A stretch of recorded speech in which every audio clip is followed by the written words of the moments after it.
Back to news. Jagan Nellore పర్యటనపై పోలీసులు కేసులు నమోదు చేశారు. జగన్ పర్యటన సందర్భంగా వైసీపీ శ్రేణులపై పోలీసులు 3 కేసులు నమోదు చేశారు. హరిత హోటల్ ఎదురుగా నిబంధనలకు వ్యతిరేకంగా కార్యకర్తలు రోడ్డుపై బైఠాయించి ఆందోళన చేపట్టారు. ఇదే విషయంలో పోలీసులతో మాజీ మంత్రి ప్రసన్న కుమార్ రెడ్డి వాగ్వాదానికి దిగారు. ఇదే విషయంపై పోలీసులు కేసు నమోదు చేశారు.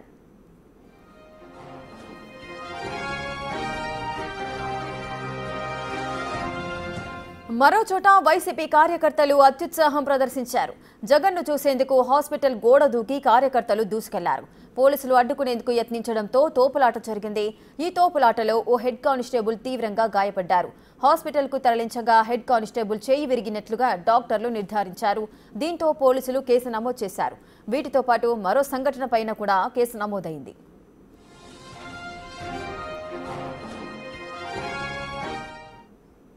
ఇక నెల్లూరు జిల్లాలో జగన్ పర్యటనలో 3 కేసులు నమోదయ్యాయి. దీనికి సంబంధించిన పూర్తి డీటెయిల్స్ మా ప్రతినిధి దామోదర్ అందిస్తారు. దామోదర్.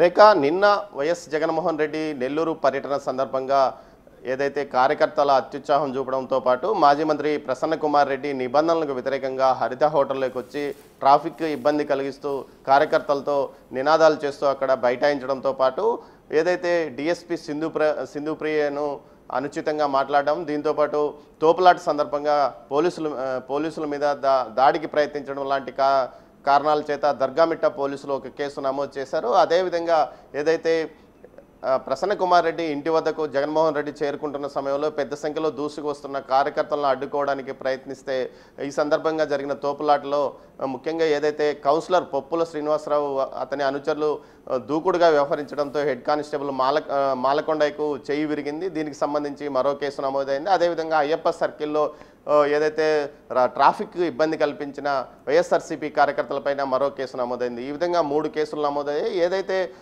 జగన్మోహన్ రెడ్డి రావడానికి ఏదైతే ప్రధాన రహదారిలో ఒక రోడ్డును ఫ్రీగా ఉంచారో మరో రోడ్డు మీద ట్రాఫిక్ను యథావిధిగా వదిలివేశారు. అయితే ఈ సందర్భంగా వైసీపీ కార్యకర్తలు కావాలనే ఒక సీన్ క్రియేట్ చేయడానికి ఈ విధంగా రోడ్డుపైన బైఠాయించి నానా ఆందోళన చేయడమే కాకుండా పోలీసుల విధులకు ఆటంకం కలిగించారంటూ కూడా పోలీసులు అంటున్నారు. ముఖ్యంగా పరిమితికి మించి ఏదైతే అనుమతులకు మించి పెద్ద సంఖ్యలో కార్యకర్తలను అక్కడికి చేరడానికి కారణమైన వైఎస్ఆర్సీపీ నాయకుల మీద కేసు నమోదు చేస్తామని కూడా పోలీసులు చెప్తున్నారు.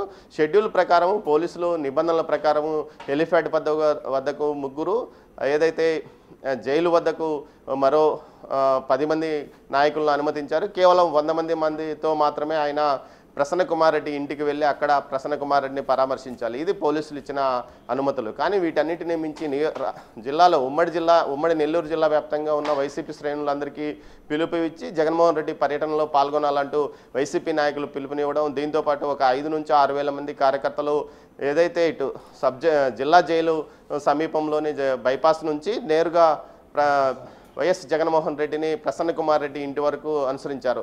8.2 కిలోమీటర్ల దూరాన్ని సుమారు 4 గంటల పాటు ఆయన రావడానికి సమయం తీసుకున్నారు. ఈ నేపథ్యంలో ట్రాఫిక్తో ప్రజలు చాలా ఇబ్బంది పడ్డారు. నెల్లూరు వాసులు అనేక ఇబ్బందులు ఎదుర్కొన్నారంటూ కూడా పోలీసులు చెప్తున్న నేపథ్యం.